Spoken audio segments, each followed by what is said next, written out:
ogna dheeysan foona sirraa fuudhee ija lameen tana jittuu kaayee nyaara kana gaddeebisee jechuudha.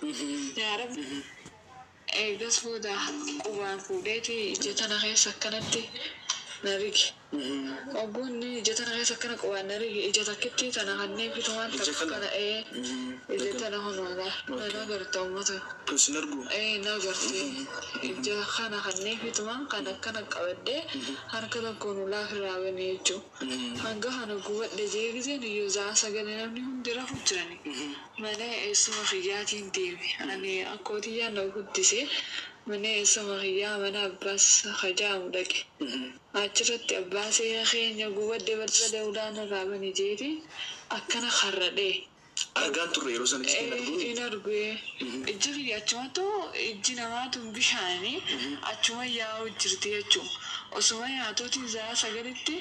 Ayyaa gara jabummaa namni haadha manaa isaa jaallatee ofitti fuudhee haadha manaa kooti jedhee ijoollee irraa argatee akkasittiin jireenya ishii kan balleessu. Ashama harka fuunee akkam jirtu nagaa isiniif haa baay'atu. Hordoftoota ameen nagaa keessanii isiniin jedha anaa dhufu. Like share godhaa akkasuma mooronni mana kanaaf haaraa taatan mee maamila ta'a isiniin jedha.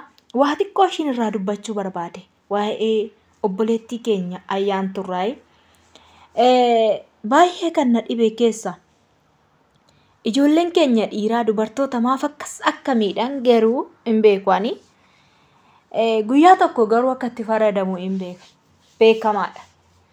Obboleettiin kun akkuma argitan akka ishiin bareedu laala. Abbaa ijoollee shitu asiidii itti naqeetoo halkan keessaa siyaatii sagal galgala wajjin teenye jette.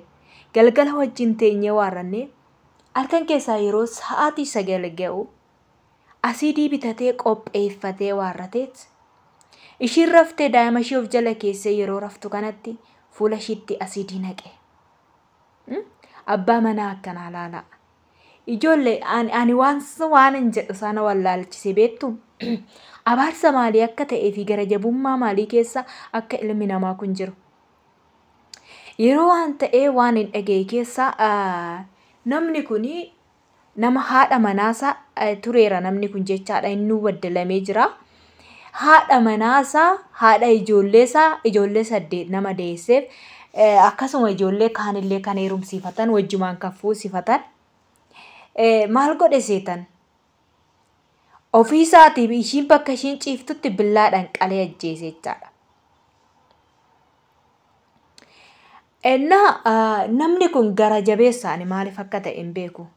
Garaa jabaateetu lubbuu namaa kana balleessa jechaadha. Lubbuu dubartii maal akka itti fakkaate garuu hin beeku. Akkasittiin dubartoota miidhuudhaaf dubartoota balleessuu maaliif barbaadu? Dubartii jechaan ishii si obaaftu ishii si nyaachiftu dhabar. Waanuma kamillee haa ta'u haadha manaa naa taate haadha manaa gaarii naa taate gaariif yaraan ishii wajjin dabarsa jettee waaratteetu haadha ishiirraa ofitti fuutee ofitti maxxansite bee. Arra ammoo deebitee waggaa akkasitti asiidiidhaan guggubu mee isinitti haa dhaga'amu. Waggaa haadha manaa ofii wajjin hin gammadan kana haadha ijoollee ofii waggaa akkasittiin guban kana mee maaltu namatti dhaga'ama. Mucaa kana obboleettii kana iji ishii badee jira. Tokko badeera tokko immoo garuu homaa hin jedhu xiqqoon argaa fi na gaddisiisa nan gadde dhugaa rabbiiti. Carraa ishii dhugaa waaqayyo mucaan tun daa'ima laala ijoollee 2 qabdi. Garuu immoo yeroo malee ija ishii dhabde qaama ishii kana dhabde fuula ishii kana dhabde jiraa du'aa rakkatte mucaan tun. Akkatti waa godhattu akkatti waa hojjetattu hin qabdu jireenya ishii bara ishii hunduma. Lubbuu ishii takkaa'u keessaan baane mucattii tana fuuluma ishiiti waan ta'eef gubachaa hafti isiniin jedha. Namoonni baay'een akka gargaaranii gara biyya alaarree deemtu yaadni akkasiirree qopheeffamee jira. Waaqayyo rabbiin ishii amanattee namoota ishiidhaaf haa laaffisuuf isiniin jedha. Egaa gara jabinni akkanaa kun baay'ee fokkisaadha. Baay'ee fokkisaadha jechaadha. Baay'ee fokkisaadha. Gara jabinni akkanattiin shamarran akkas godhanii bakka shamarran lubbuu shamarranii balleessuu barbaada. Fooshii balleessuu barbaadan. Kana seexana namatti dhaga'ee akkatti ilmoo namaa wal jibbisiisa bee. Malee namni jaallatee ijoollee haadha manaasaa bareedduu tan.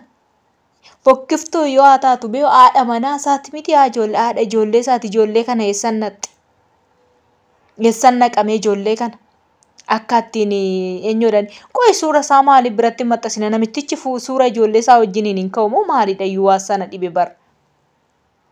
Yeroo hundaa yeroo jalqabaas taananii suura ishii malee suura isaa hin maxxanfamne garuu inni amma ammaattuu to'annaa jala hin oolle jedhanii taasa'amaa jiru.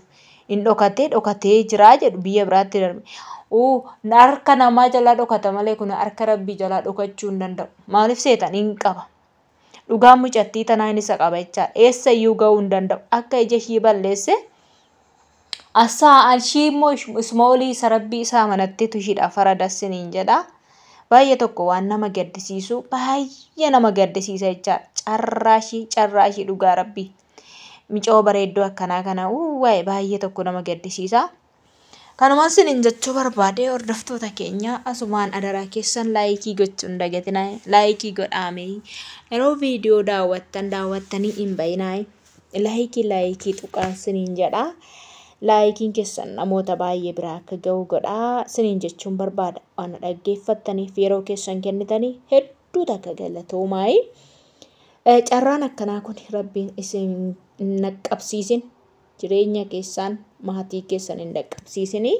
Carraa akkanaa kana siniif hin kennini siniin jedha. Baatanii galtan nagaa manni keessan nagaa argatu kana hojii seexanaati. Seexanatu akkasittiin lubbuu foonshii irratti murteeffatee foonshii balleesse. Namicha karaa godhattee waarratteetu mucayittii kana fuula ishii balleessite waan ishaa ifatu. Suma kana siniin jechuu barbaada. Hordoftoota amee waan dhaggeeffattaniif hedduu takka galatoomaa sheer gochuu keessan immoo itti fufuu siniin jedha. Viidiyoo biraatti ammalatti deemnutti. Ciao.